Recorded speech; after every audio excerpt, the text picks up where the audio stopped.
वहीं महाराष्ट्र से एक और बड़ी खबर है कि महाराष्ट्र की सियासत के बीच अब दिल्ली में हलचल जारी है। शरद पवार के घर पहले पहुंचे राहुल गांधी। यहां एग्जीक्यूटिव की बैठक के बाद से शरद पवार और राहुल गांधी की मीटिंग हुई है। तो दिल्ली में एनसीपी के नेशनल एग्जीक्यूटिव की बैठक हुई है, जिसमें अब पूरी तरीके से कह सकते हैं कि जिस तरीके से महाराष्ट्र में उठापटक देख रहे हैं, अब यहाँ तमाम अपोजिशन लीडरान का भी साथ जो है एनसीपी की तरफ से दिखता हुआ नजर आ रहा है। महाराष्ट्र की सियासत के बीच अब दिल्ली में भी हलचल देखने को मिल रही है।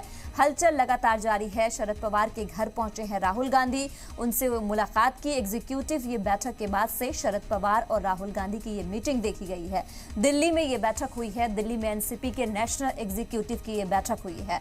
तो अब तमाम ऑपोजिशन लीडरान जो है वो यहाँ शरद पवार के साथ होते हुए जरूर नजर आ रहे हैं। महाराष्ट्र में हमने देखा सियासत देखने को मिला, अब इसकी हलचल जो है वो दिल्ली में भी देखने को मिल रही है। तफसील से बातचीत के लिए हमारे नुमाइंदे रवि त्रिपाठी हमारे साथ जुड़ चुके हैं। रवि, जिस तरीके से महाराष्ट्र की सियासत के बीच महाराष्ट्र में हमने हलचल देखी, अब वो हलचल दिल्ली में भी नजर आ रही है। राहुल गांधी की मुलाकात क्या दिखा रहा है?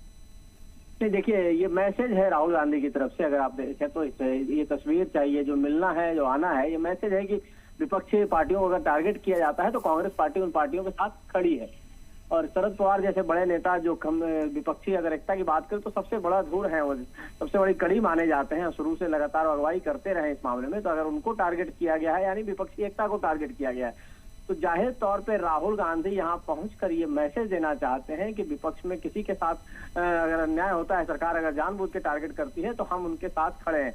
और शरद पवार से उनकी क्या बात हुई हो तो वही जानते हैं, लेकिन शरद पवार के घर आना, और ये राजनीतिक में मैसेजिंग बहुत काम करता है। तो ये मैसेजिंग है कि हम जो है आपके साथ खड़े हैं। खाली विपक्षी एकता नाम की नहीं है, ये काम की भी एकता है कि अगर आप संकट में हैं तो आपके साथ हम खड़े भी हैं। और राहुल गांधी के साथ और कौन से लीडरान थे?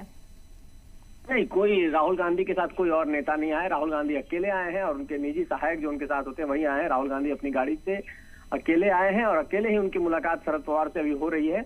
लगभग 5 से 10 मिनट हो गया उनको यहाँ पहुंचे हुए। अभी मुलाकात चल रही है, बातचीत तो हो रही है। और क्या राहुल गांधी निकलकर कुछ बयान देते हैं, इस बात का भी इंतजार रहेगा। क्या मीडिया पर वो कोई बात कहते हैं इससे रिलेटेड? लेकिन हमें जो लग रहा है कि ये बेसिकली राहुल गांधी का एक कहीं ना कहीं अपोजिशन यूनिटी को लेकर जो तोड़ने की बात आ रही है, कि उसको तोड़ा जा रहा है, डिवाइड करने की कोशिश की जा रही है।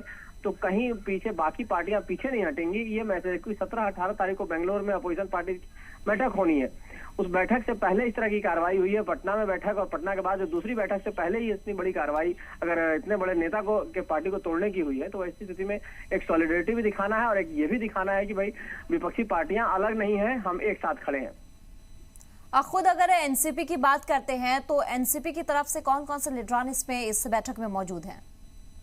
नहीं, देखिए, सुप्रिया सुले चूंकि उनकी बेटी हैं, उनके घर पे यहाँ मौजूद हैं। और इसके अलावा बहुत बड़े नेता तो नहीं है, जो तमाम महाराष्ट्र के कुछ नेता उनके घर पे पहले से मौजूद थे वो यहाँ मौजूद हैं। पीसी चाको जो पहले कांग्रेस में रहे हैं, जो कांग्रेस छोड़कर एनसीपी उन्होंने ज्वाइन किया, पीसी चाको भी अंदर मौजूद है। लेकिन बैठक में क्या ये सारे नेता हैं इसकी गारंटी नहीं हो सकता। ये 1-to-1 मीटिंग चल रही होगी अंदर शरद पवार के साथ। लेकिन शरद पवार की बेटी सुप्रिया सुले चूंकि राहुल गांधी से अच्छी उनकी दोस्ती भी है, पार्लियामेंट मेंबर भी हैं, तो इस लिहाज से उनकी बेटी उनके साथ होंगी। और तमाम लोगों हो सकता है मीटिंग किसी भी वक्त खत्म हो जाए, लंबी मीटिंग नहीं चलेगी। लेकिन मैंने कहा ना, ये इस मीटिंग का मतलब है एक मैसेजिंग ये है कि हम जो विपक्षी दलों को अगर टारगेट किया जा रहा है विपक्षी एकता के नाम पर, तो ऐसी स्थिति में किसी के साथ, और शरद पवार जैसे नेता के साथ आकर राहुल गांधी ने खड़े होकर उनके घर आकर ये मैसेज दे दिया है कि हम बिल्कुल रवि, चलिए आप देखते हैं कि मीटिंग जैसे ही खत्म होता है राहुल गांधी और शरद पवार की तरफ से क्या कुछ कहा जाता है। फिलहाल तमाम जानकारी के लिए बहुत बहुत शुक्रिया। आगे भी आपसे जानकारी देती रहूंगी।